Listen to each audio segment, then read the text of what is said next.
చాలామందికి అర్థం కాని విషయం ఏంటంటే, సేవకుడు చెప్పే వాక్యాన్నే చూస్తారు. సేవకుడు గద్దించే గద్దింపునే చూస్తారు గానీ, సేవకుడు సంఘం కొరకు, విశ్వాసి కొరకు, ఆత్మీయ జీవితంలో సంఘం క్షేమాభివృద్ధి కొరకు పడే ప్రయాసను ఈనాడు సంఘం గుర్తించలేని స్థితిలో మిగిలిపోతున్నారు.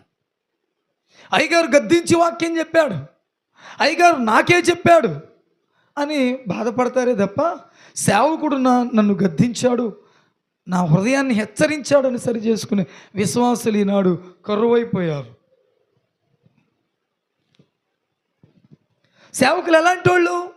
ఇక్కడ పౌలు చెప్తున్న మాట ప్రకారం మనం చూసుకుంటే, సేవకుడు ఆకలి దప్పులతో, జాగరములతో, ఉపవాసములతో, తినక, సరైన వస్త్రాలు లేక, చలిలో, దిగంబరత్వంలో అనేక రకాలైన శ్రమలను అనుభవిస్తూ దైవజనుడు ఎందుకు సేవ చేస్తున్నాడంటే, ఒక్క ఆత్మైన రక్షణ పొందాలని, సంఘము క్షేమాభివృద్ధి పొందాలని.